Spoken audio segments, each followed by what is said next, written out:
हम पहली ऐसी सरकार हैं जिसने हथियारों के इंपोर्ट पर खुद के लिए ही प्रतिबंध लगाया है। अब बस कल्पना करके देखिए कि शॉर्ट टर्म में किसी भी राष्ट्र के लिए कितना पेनफुल है यदि वह राष्ट्र आत्मनिर्भरता की ओर अपने कदम बढ़ाने के लिए कुछ हथियारों के इंपोर्ट पर ही प्रतिबंध लगा दे। यह हमारे लिए शॉर्ट टर्म में डिफिकल्ट अवश्य था, लेकिन वह चुनौती अब धीरे धीरे अवसर में बदल रही है तथा भारत का सूरज विश्व के रक्षा औद्योगिक पटल पर अब पूरी तरह से धीरे धीरे उभरना अब प्रारंभ किया है। साथियों, अब भारत की रक्षा औद्योगिक क्षेत्र डिफेंस इंडस्ट्रियल सेक्टर की मैं बात कर रहा हूं। भारत का डिफेंस इंडस्ट्रियल सेक्टर तेजी के साथ सेल्फ रिलायंस की ओर कदम बढ़ा चुका है और हमारे सैनिकों के हाथों में अब जो हथियार आ रहे हैं वो हमारे देश की धरती पर बने हैं और हमारे देशवासियों के हाथों से बने हैं।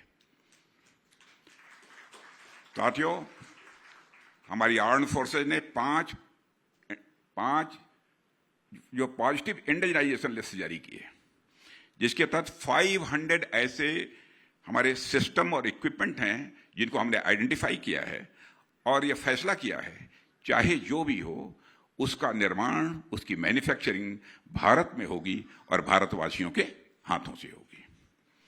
इसके अतिरिक्त हमने डिफेंस पब्लिक सेक्टर अंडरटेकिंग्स के लिए भी 4 पॉजिटिव इंडिजिनाइजेशन लिस्ट भी जारी की है, जिसके तहत 4666 ऐसे सिस्टम और लाइन रिप्लेसमेंट यूनिट्स आइडेंटिफाई किए गए जिसका निर्माण हमारे देश में ही और हमारे देशवासियों के हाथों से ही होगा। साथियों, हमारी गवर्नमेंट का यह मानना है कि कोई भी सेना सिर्फ दूसरे देशों के रिसोर्सेज पर अपने राष्ट्र की सुरक्षा पूरी तरह से नहीं कर सकती है। इसलिए हमने आत्मनिर्भरता के विभिन्न कार्यक्रमों के माध्यम से यह इंश्योर करने का प्रयास किया है कि हमारे सैनिकों के लिए रक्षा संबंधित साजो सामान का उत्पादन भारत में ही हो। और मुझे बताते हुए बेहद खुशी हो रही है कि हमारे यह प्रयास अब रंग ला रहे हैं। आज भारत का domestic defence production 1 lakh crore सालाना के आंकड़े को पार कर चुका है। इस समय अप्रॉक्सीमेटली 1,08,000 मोर देन 1,08,000 करोड़ तक पहुंच चुका है।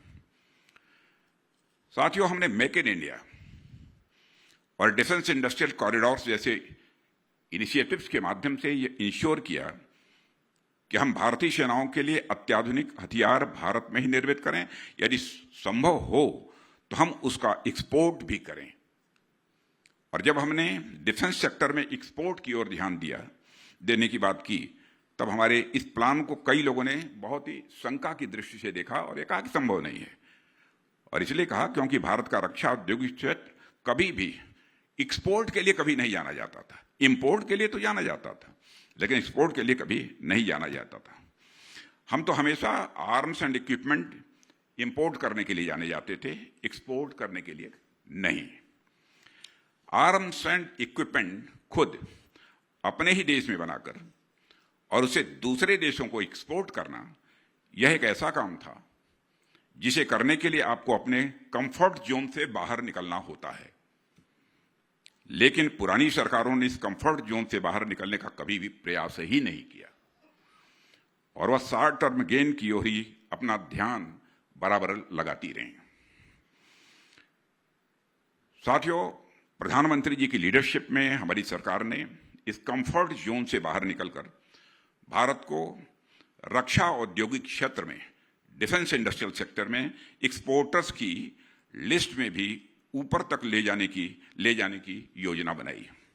और आज आप देख सकते हैं कि हम अपने उन प्रयासों में सफल भी हुए, जिसे इस आंकड़े से समझा जा सकता है कि आज से 7-8 साल पहले डिफेंस इक्विपमेंट्स का एनुअल एक्सपोर्ट, जहां कुल जमा 1000 करोड़ भी रुपए भी नहीं हुआ करता था, लेस देन 1000 करोड़ था भारत में एक्सपोर्ट डिफेंस इक्विपमेंट्स का, वह आज लगभग 20,000 करोड़ रुपए पहुंच गया है। यह मैं 5-6 साल पहले की बात कर रहा हूं जी। अप्रॉक्सीमेटली 900 या 1000 या 100 करोड़ था, आज वो अप्रॉक्सीमेटली 20,000 करोड़ रुपये पहुंच गया है।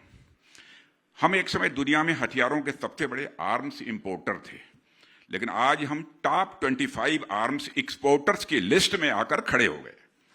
फाइनेंशियल ईयर 2023-24 में अब तक, या ध्यान से सुनिएगा, इसके अतिरिक्त फाइनेंशियल ईयर 2023-24 में अब तक 4,35,000 करोड़ रुपए से ज्यादा के कैपिटल एक्विजिशन को इन प्रिंसिपल अप्रूवल दिया जा चुका है।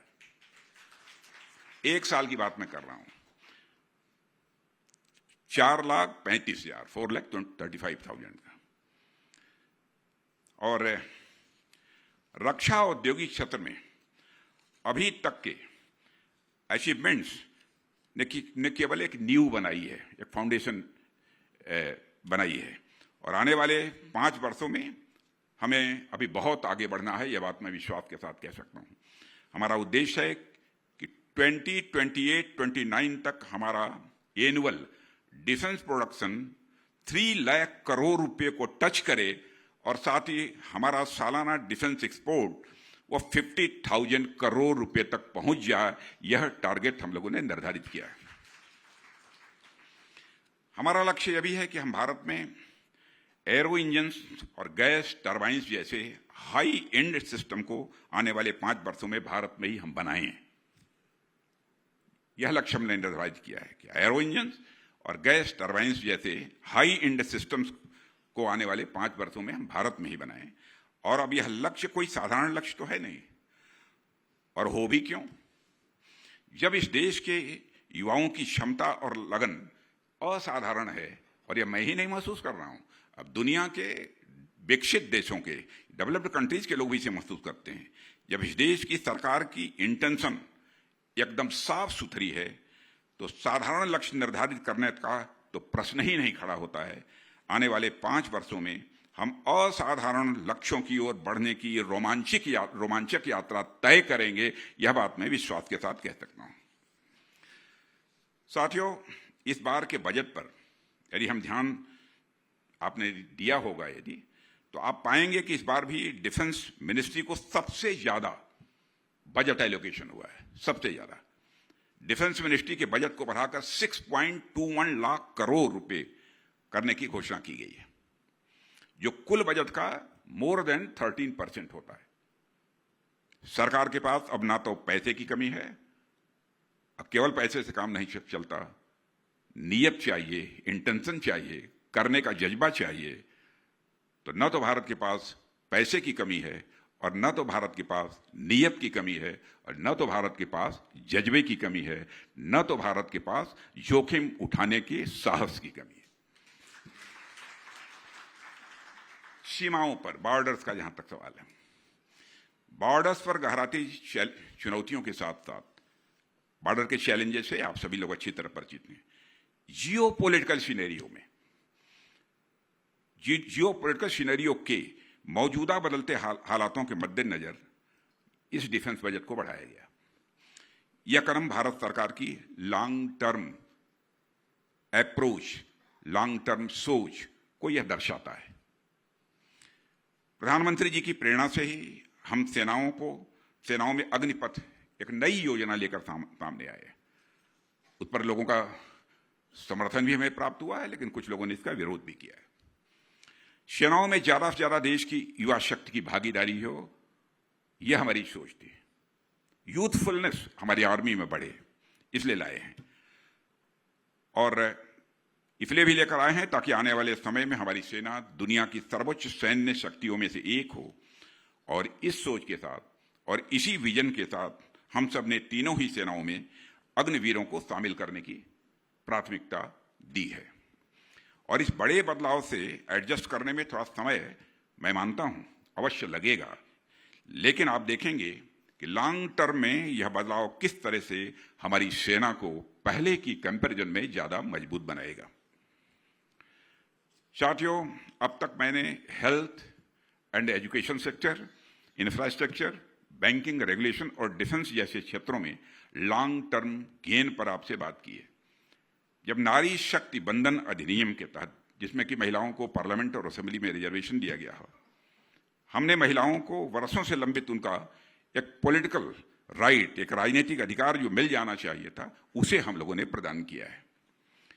और भारत में हर क्षेत्र में आज महिलाएं पुरुषों के साथ कंधे से कंधा मिलाकर आगे बढ़ रही हैं। एक रक्षा मंत्री होने के नाते मैं इस बात को और भी अधिक विश्वास के साथ कह सकता हूं कि हमारी सेना में महिलाओं की भूमिका निरंतर दिनों दिन सशक्त हो रही है तथा आने वाले दिनों में यह और मुखर रूप से सामने आपको दिखाई देगी। 26 जनवरी को कर्तव्य पथ पर आपने हमारी नारियों की प्रभावी भागीदारी को प्रत्यक्ष अपनी आंखों से आपने देखा होगा। इसके अलावा साथियों, हमने जन कल्याणकारी योजनाओं को बड़े उचित ढंग से जनता में पहुंचाने का भी काम किया है। हमने रेवड़ी कल्चर पर फोकस नहीं किया। हमने लोगों को मिक्सर या कलर टीवी देने का वादा नहीं किया, बल्कि हमने इस देश की ह्यूमन रिसोर्स पर इन्वेस्टमेंट किया है। प्रधानमंत्री जी का यही विजन रहा कि हमें भारत की जनता को रेवड़ी कल्चर के नाम पर अकर्मण्य नहीं बनाना, बल्कि हमें अपने मेहनती और युवा यंग ह्यूमन रिसोर्स पर हमें मैक्सिमम जितना कर सकते हैं हमको इन्वेस्ट करना है, ताकि वह भविष्य में भारत के विकास की जिम्मेदारी उठा सकें। और जैसा कि प्रधानमंत्री जी ने कई बार अलग अलग मंचों से भी इस बात का जिक्र किया है कि हमें एक ऐसे भारत का निर्माण करना है जो आने वाले 1000 वर्षों तक भारत को ही नहीं, सारी दुनिया को एक दिशा दे सके। इसलिए यह बात बड़े विश्वास के साथ मैं कहता हूं कि हमारी सरकार पिछले सिर्फ 5 वर्षों की सरकार नहीं है। हमारी सरकार सिर्फ 5 वर्षों की सरकार नहीं है, बल्कि हम 1000 वर्षों के दृष्टिकोण को रखकर काम करने वाली सरकार हैं। साथियों, यह प्रधानमंत्री जी का ही लॉन्ग टर्म विजन है, यह उनका पॉलिटिकल करेज है। यह सब करने के लिए पॉलिटिकल करेज चाहिए कि उन्होंने पॉलिटिकल इकोनॉमी के कंस्ट्रेंट्स को ट्रांसेंड करते हुए एक ऐसी अर्थव्यवस्था निर्मित की है जो उनके तीसरे कार्यकाल में दुनिया की तीसरी सबसे बड़ी अर्थव्यवस्था बनकर उभरेगी। और मैं समझता हूं चौथे कार्यकाल के बारे में भी किसी को संदेह नहीं होगा। और जब मैं यहां अर्थव्यवस्था कह रहा हूं तो मेरा मतलब उसके माध्यम से देशवासियों की सोशियो इकोनॉमिक कंडीशन, उनकी सुख शांति, देशवासियों के बीच आपसी सौहार्द यानी भाईचारा, और इसके साथ साथ कल्चरल प्रोग्रेस, सांस्कृतिक उन्नति आदि सभी इसमें शामिल हैं, जो बात मैं कर रहा हूं। और मुझे पूरा विश्वास है कि हमारे प्रधानमंत्री के नेतृत्व में हमारी सरकार उनके तीसरे टर्म में इसी प्रकार देश के नागरिक के विकास के लिए प्रतिबद्ध रहेगी, जिस पर हम अब तक रहे हैं। साथियों, हम इस देश के हर वर्ग को अपने साथ लेकर, कभी कभी हमारे ऊपर डिस्क्रिमिनेशन का भी आरोप लगता है, इस देश में हर वर्ग को साथ लेकर इस देश की विकास की यात्रा को हम पूरी करेंगे और 2047 तक भारत को एक विकसित राष्ट्र यानी डेवलप्ड कंट्री के रूप में स्टेब्लिश करके ही रहेंगे, ऐसा हम लोगों का संकल्प है।